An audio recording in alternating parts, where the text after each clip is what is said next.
बहुत ज़बरदस्त टेस्ट रहा और बहुत ही ज़बरदस्त एक्सपीरियंस रहा कि पूरा जो पेपर था वो जो यूएचएस और पीएमसी की जो रिक्वायरमेंट्स हैं उनकी बुनियाद पर बना हुआ था। और स्पेशली वो जो आपकी प्रेजेंटेशंस दे रहे थे टीचर्स, उन्होंने सारी इन्फॉर्मेशन दी कि कोई भी था कि एमडी कार्ड के बारे में क्या चीज़ है, तो कितनी क्या क्या फेस करना पड़ता है एमडी कार्ड का टेस्ट देने वक्त, कैसे अपने नर्व्स को कंट्रोल करना होता है। सबसे बड़ा मेन पॉइंट सर ने बताया कि जो बच्चा नर्व्स पे कंट्रोल करता है वो इस टेस्ट को क्लियर कर जाता है। बकाया चीज़ें बुक से ही आती हैं और एक अच्छा आपके पास सीक्वेंस हो ना स्टडी का, स्कीम ऑफ स्टडी हो, तो एमडी कार्ड भी हो जाता है। ऑनलाइन एमडी कार्ड बेनिफिट है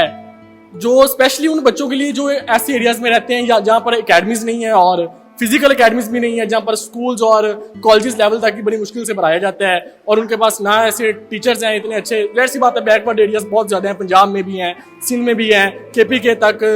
इतनी दूर से बच्चे यहाँ पर पढ़ने आते हैं। स्पेशली उनके लिए बहुत ही अच्छा प्लेटफॉर्म है कि वो यूलर्न के जरिए ना सिर्फ अपनी एमडी कार्ड की तैयारी कर सकते हैं बल्कि एक अच्छे मार्क्स भी हासिल कर सकते हैं और अपनी पोजीशन भी स्कोर कर सकते हैं, सीट भी स्कोर कर सकते हैं।